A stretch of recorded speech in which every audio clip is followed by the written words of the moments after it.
कभी सोचा है कि सपनों का टूटना कैसा लगता है? क्या होता है जब कोई हार मानने की कगार पर होता है, लेकिन फिर कुछ ऐसा होता है जो उसकी पूरी जिंदगी बदल देता है। आज मैं आपको एक ऐसी कहानी सुनाने जा रहा हूँ जो सिर्फ एक इंसान की नहीं, हर उस इंसान की है जो कभी जिंदगी में हार मानने वाला था, लेकिन एक वजह ने उसे फिर से खड़ा कर दिया। राहुल एक छोटा सा बच्चा जो बचपन से ही गरीबी में पला बड़ा। उसके पिता का साया उसके सिर से हट चुका था और घर में सिर्फ उसकी माँ थी। माँ दूसरे घरों में काम करके किसी तरह से उसे पढ़ा रही थी। राहुल की माँ रोज सुबह अंधेरे में घर से निकलती, दूसरों के घरों में बर्तन मांजती, झाड़ू पोंछा करती, रात को थक कर लौटती। लेकिन जब राहुल किताब लेकर बैठता, उसकी माँ के चेहरे पर थकान की जगह एक चमक आ जाती। उसे उम्मीद थी कि उसका बेटा पढ़ लिख कर एक दिन बड़ा आदमी बनेगा। समय बीतता गया, राहुल ने पढ़ाई में खूब मेहनत की, लेकिन जब उसका पहला एग्जाम का रिजल्ट आया वो फेल हो गया।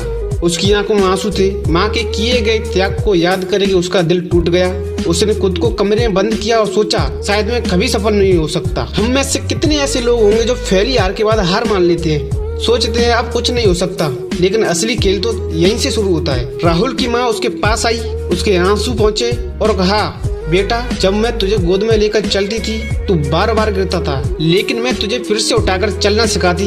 अगर उस समय तू गिरकर बैठ जाता तो क्या है तू चल पाता? राहुल की आंखें खुल गईं। उसे समझ आ गया कि एक एग्जाम की हार उसकी जिंदगी की हार नहीं हो सकती। राहुल ने अपनी असफलता को अपनी ताकत बना लिया। उसने 10 गुना ज्यादा मेहनत की और वो तब तक पढ़ता रहा जब तक उसकी आंखों में दर्द नहीं हो जाता। और फिर एक दिन जब रिजल्ट आया, वो पूरे जिले में टॉप कर चुका था। आज राहुल एक बड़ा अधिकारी बन चुका था। जिस माँ ने अपने हाथों को मेहनत से छलनी कर लिया था, आज उन्हीं हाथों में सोने के कंगन थे। वो दिन याद था जब लोग उसे ताने मारा करते थे, लेकिन आज वही लोग उसकी मिसाल देते हैं। ये कहानी सिर्फ राहुल की नहीं, ये उन सभी की कहानी है जो हार मानने की सोचते हैं। अगर तुम्हें कभी लगे कि अब कुछ नहीं हो सकता, तो अपनी माँ की आंखों में देख लेना, तुम्हें वहाँ तुम्हारे सपनों की सबसे बड़ी वजह मिल जाएगी। वीडियो अच्छी लगी तो लाइक करें, दोस्तों को शेयर करें और चैनल को सब्सक्राइब करें।